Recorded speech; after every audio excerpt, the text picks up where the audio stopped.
頭先呢片之後，同學仔達成咗唔同嘅目的之後，咁啲印仔有咩用啊？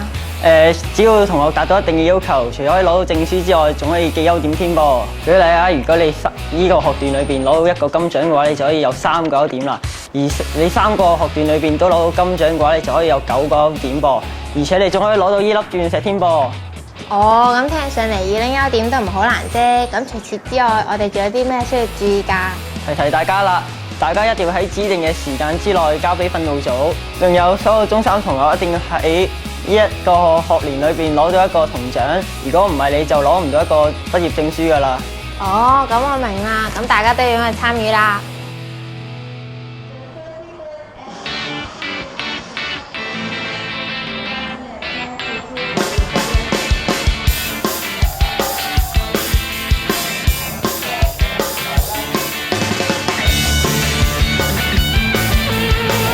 歡迎收睇 NYTV。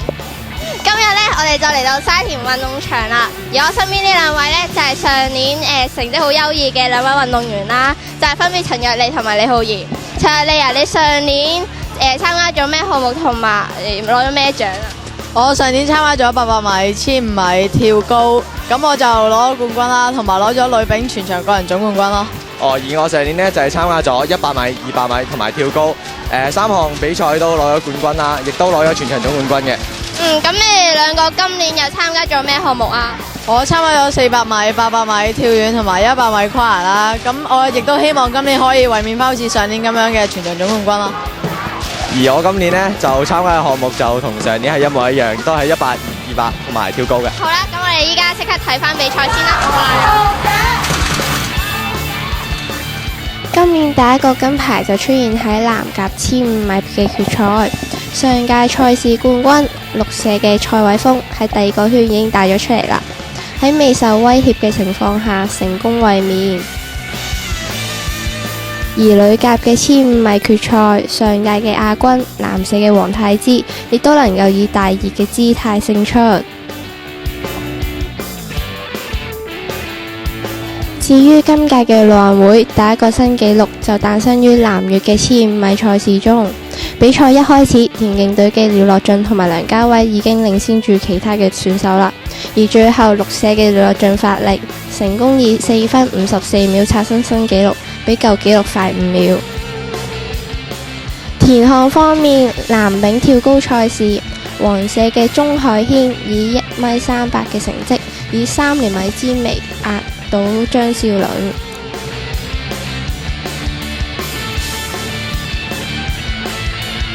男丙鉛球方面，紅社嘅林輝成呢一紮係擲到6米56嘅，得第2。冠軍就係藍社嘅徐天慧，成績係7米70。乙組方面，黃社嘅李永康以1米44奪冠。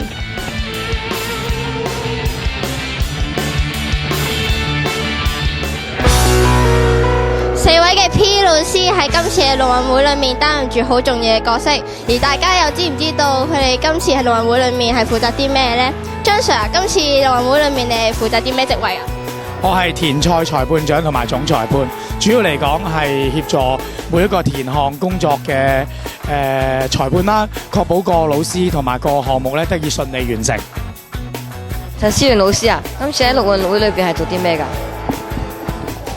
今次咧我就負責咧陸運會嘅開幕啦、閉幕啦，同埋有時輔助下另外其他嗰啲嘅體育老師啦，例如負責田項啊、跟進翻個進度啊等等啦。阿 Sir 啊，你今日好似呢兩日好似好忙咁喎，你喺度做緊咩啊？咁我今日呢兩日咧主要負責呢個競賽嘅項目。咁競賽咧包括跑啦同埋跑啦。咁所以100、200、400、800、1500、3000嗰啲同埋跨欄咧，咁我都要主要負責嘅。咁田項方面咧就係張 Sir 負責，咁所以我都好忙啊，忙住要趕住去跑接力嗰啲項目啦。Miss Yip 啊，我知道你咧就係負責賽務嘅流程嘅，咁究竟賽務嘅流程係即係咩呢？咁其實咧，大家見到你哋嘅長項咧，其實都係一手一腳咧，就我去炮製嘅。咁我嘅工作主要咧都係喺陸運會前期嘅時候咧，就負責將你哋嘅報名嘅資料啦入咗電腦，跟住安排你嘅先導。咁咁到陸運會嘅時候咧，大家應該見唔到我嘅出現嘅，因為我大部分時間咧都會留守喺呢個大會紀錄室裏邊咧入大家嘅資料嘅。陸運會第一日賽事嘅起屋就係下晝舉行嘅800米跨欄。南甲嘅賽事競爭非常之激烈，綠社嘅翁旭區同吳嘉熙鬥得難分難解，最後翁旭區以18秒55首先衝線，只係差0.5秒就可以打破紀錄啦。南越100米跨欄方面，黃社嘅林浩津以18秒80嘅時間，半秒之差壓到咗藍社嘅陳偉玲奪冠。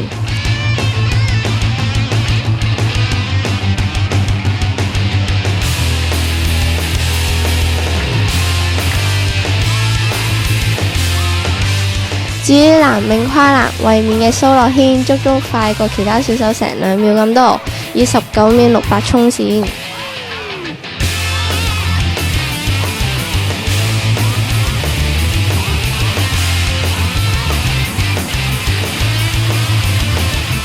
女子公開組方面，綠社嘅陳瑞莉一開始就爆咗出嚟啦，越跑越快，奪冠之餘，亦都以18秒65創下咗新紀錄。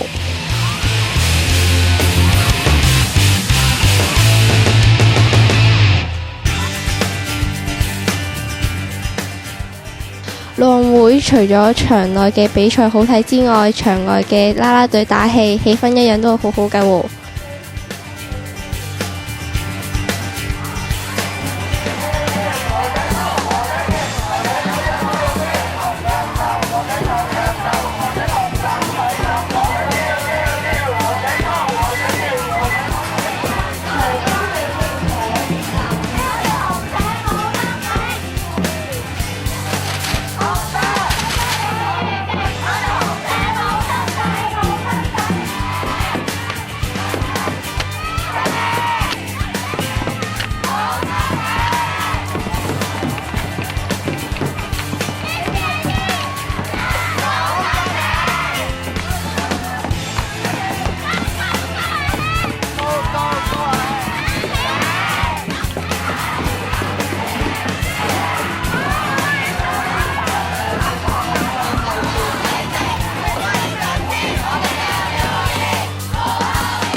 社交喎，大家想唔想知道咧？各位社交會用咩方法令到社員攞到更加好嘅成績咧？